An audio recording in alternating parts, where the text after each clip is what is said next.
What's up, everyone? John Rettinger from Techno Buffalo here, and I've got a question for you. What's the difference between this Samsung Galaxy S3 and this Samsung Galaxy S3? This one was intended for the US market. This one is supposed to be unlocked, available for anyone. But there's a catch. This guy, not built by Samsung. There are a lot of fake electronics out there, a lot of people looking to take advantage of those buying cell phones and tablets on the internet. So if you see something that looks to be too good a deal, chances are it probably is. Let's go ahead and take a look at this guy, and I'll tell you what to look for when you buy some electronics.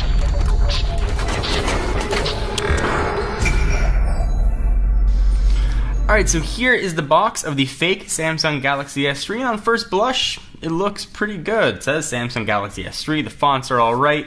Go around to the back, it looks pretty believable. They even got that paint sort of changes color with the metallic front, and all the specs are here and all the specs match. What's missing from the box, however, is any sort of IMEI number. And also what's weird with the box is it looks like it's wrapped.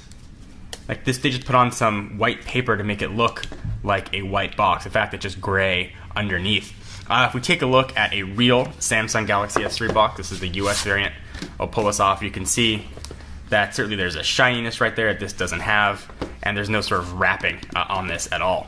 The back, looks pretty believable. If we bring in the back of the Note 2, you can see that they're pretty close to match. Model numbers all correct, and everything here as well. So as you go ahead and open it up, things get real and things get fake very quick. So here it is, Samsung Galaxy S3, and first blush looking at it, you'd say, hey, that's a Galaxy S3.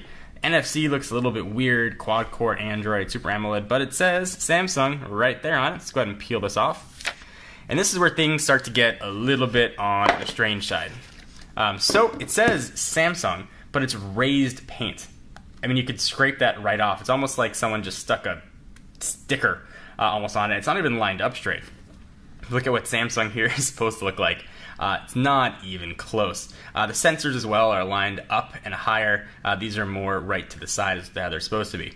But you might not notice that if you just looked at your new phone real quickly or you weren't that much into technology. If we go around to the back, things here looks pretty good. The back shell feels like a Samsung phone. This is still raised, so that's another sort of red flag. You shouldn't be able to do that at all. But everything else looks pretty believable. Go around to the side. Buttons look the way they're supposed to be. The screen does not feel like a Galaxy S3, but you wouldn't know that if you hadn't used a Galaxy S3. The button here as well is very odd. The way it's supposed to look, it's a little bit smaller than usual, and this bezel is way bigger. The button doesn't even have any sort of clickiness or tactile feel to it. But the big sign that you got taken advantage of lives underneath this back cover. Go ahead and peel this off.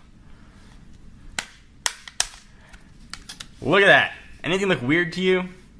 It's a Sunsang battery. Sunsang and Galaxy S3 SIM sticker stuck right there.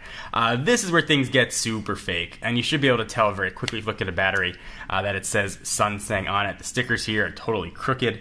That does say Samsung. And the battery that they gave us is a 3.8 volt. Let's see if it tells us 21 milliamp hour battery, so that should also tell you. So let's go ahead and turn this sucker on, and let's see what it looks like. Alright, so we've got this guy all powered on. Let me go ahead and show you the first warning sign. That's not the lock screen that you should see when you first power up a Galaxy S3. This is what it should look like. Here we get that liquid effect. You just got a standard Android unlock screen here. Alright, so warning sign number one. So they've done some interesting things here. First, they've put the AccuWeather widget, which you can download, which Samsung's Galaxy S3 does come with. You can see that it looks sort of similar to the regular Galaxy S3, but things start to get a little fishier. So things to look for with the fake phone. So first, let's go ahead and go into apps. You can see that things look okay. It's sort of responsive. If you go into widgets, no sort of Samsung widgets here. It's all pretty strict Google. So that should be a first warning sign. The next thing that's super off, aside from everything being just a little bit strange, the haptic feedback on here is so bad you can feel the entire phone make noise when you push it.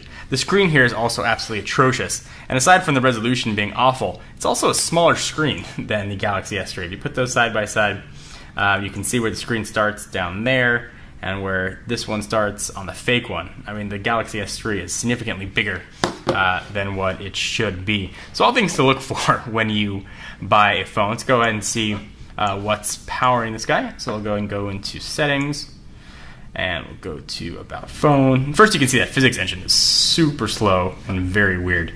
For claiming this is a quad-core phone, yeah, I would doubt it. So model number, Android 4.04. Kernel version, root Android #1, that should be a warning sign, and custom build version. All kind of things here are just very, very off with this phone. So things to look for when you're buying a phone to make sure you don't get scammed. First, buy from a site that you trust, an authorized reseller.